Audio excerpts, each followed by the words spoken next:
Hi, my name is Eric Gross, and I'm speaking today with a cold, so my voice is a little off.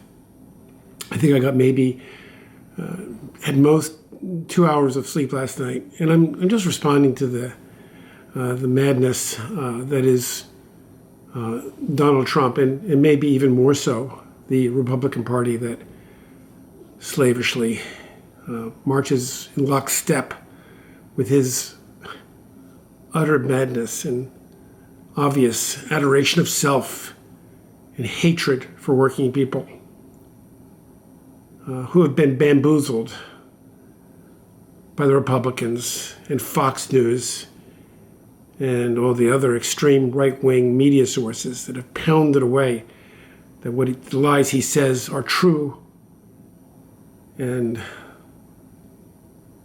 everything that the Democrats say is a lie. What amazes me is that every time I think that Trump cannot be any worse, he gets worse. And I feel that, okay, well, he can't get worse than that, but then he does. And his people believe him. You know, there are crazy narcissists everywhere. Often, these crazy narcissists become leaders of countries. And I'm thinking of people like Vladimir Putin, like Joseph Stalin, like Adolf Hitler, like Benito Mussolini, and now we have our very own Donald Trump, who is a pathological narcissist. But what I can't understand is that people who love calling themselves Christians, who bathe in that environment of church and patriotism, how they can express such utter contempt and simply getting a thrill out of Trump's cruelties is beyond me. I know that there are madmen like Trump. No surprise there. And I know that such madmen will find a small group of sycophants that will work for them. But what amazes me that about one half of our country accepts every cruel, mean, ignorant, stupid word and lie that comes out of their vile mouths. That's what amazes me.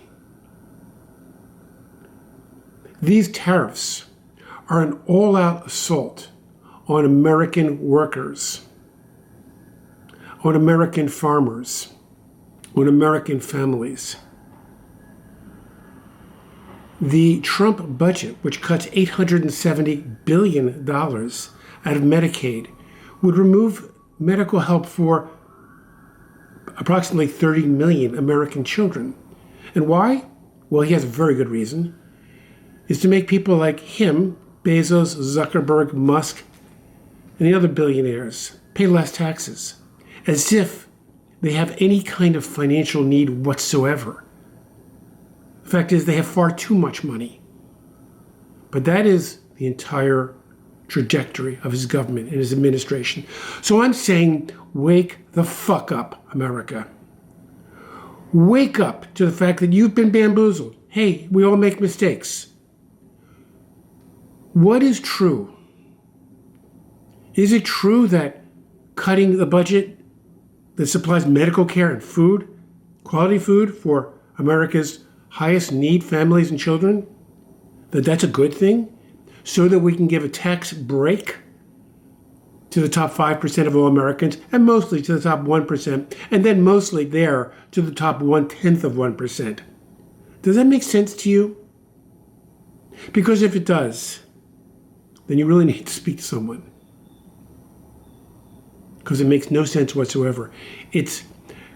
And not only will it create tremendous hardship, but this destruction, wholesale destruction of government, with some kind of bizarre plan to replace it with AI and robots, which is the Elon Musk dream.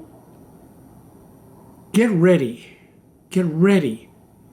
for climate emergencies that are out of control. Get ready for living with the risk of drinking contaminated water and food. Get ready for a nation in full chaos mode. Because you've seen nothing yet. We're only in week 6 of this administration. We have many more weeks to go. So, my advice to you is get ready for the worst and fight for the best, whatever that means. Whether it means protesting, whether it means calling your elected representative, whether it means joining political action movements, whether it means running for office in your own local area, whatever it takes, do it, and do it now. Thank you for listening.